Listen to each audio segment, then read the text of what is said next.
The testimony of the prodigal son.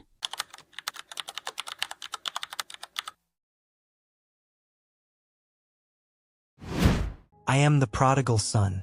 I left home because I thought I knew better. I wanted freedom, control, and a life on my own terms. I couldn't wait for my father's inheritance, so I demanded it while he was still alive, as if to say I didn't need him anymore. I was impatient, convinced that I would find happiness if I could just live without his rules. With my inheritance in hand, I wasted everything on reckless living, chasing pleasure and freedom. But instead of finding fulfillment, I ended up with nothing. When the money ran out, so did the so-called friends, and I found myself feeding pigs, hungry enough to want their food. That was my lowest point.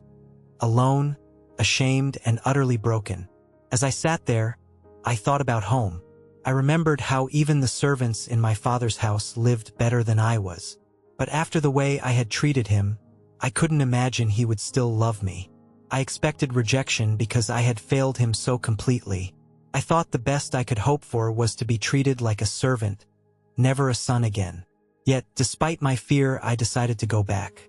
What else did I have? As I walked toward home, still rehearsing my apology, I saw him, my father, running toward me. That moment shocked me. I expected him to be angry or distant, but instead, he ran to me with open arms. He didn't wait for my apology or my excuses. He embraced me, kissed me, and welcomed me back as his son. My father's love and forgiveness overwhelmed me. He didn't treat me like the failure I felt I was. He restored me, celebrated me, and reminded me that I was always his child, no matter what I had done. This is how God loves us.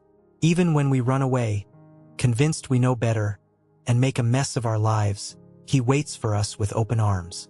He doesn't hold our failures against us, but instead, He's ready to forgive and restore us when we return to Him. No matter how far we fall or how unworthy we feel, God's love is greater than our mistakes.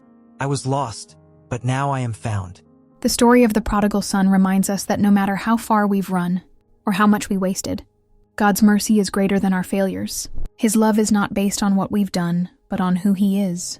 Will you trust that His arms are still open for you,